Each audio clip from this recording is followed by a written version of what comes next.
Luxury, terera ngoma ndichitosta. I'm a blaster, big up TK, sema ngwende. Chando chakarova chikadarika, zvino yava nguva yesuwa. Achando chakarova chikadarika, zvino yava nguva yesuwa.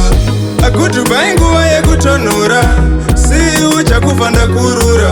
Asama wevhera chora ndikurira, ndave kumbonotambira wakumvura. Netuma baby tuya twekunutura, andivo vanhu vakamecha samataimu. Andivo definition yesamataimu, andivo definition yesamataimu. Tinenge tiri kulekchivero, kunenge kwakazara magero. Magero nemamero, mwana wese pase msikero.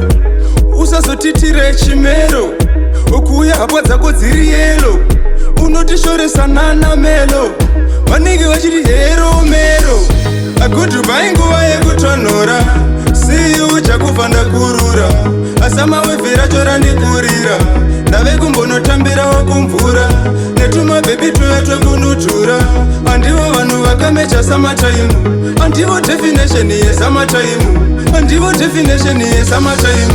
Usauya kuleki namadhamu, kunenge kune mabhebi anopisa.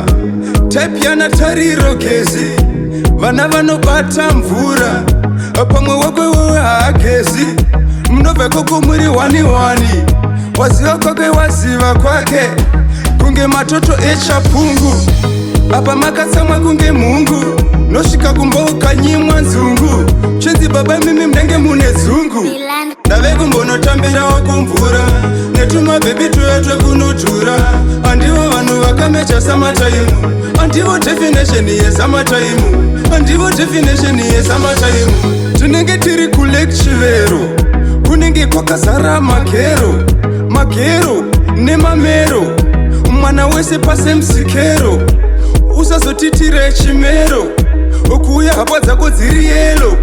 Unotishoresa nana melo, vanenge vachiti hero mero. Goodbye nguva yekutonhora, see you chakufa ndakurura. Asama wevhera chora ndikurira, ndave kumbonotambira wakumvura. Netuma baby tuya twekunutura, andivo vanhu vakamecha samataimu. Andivo definition yesamataimu, andivo definition yesamataimu.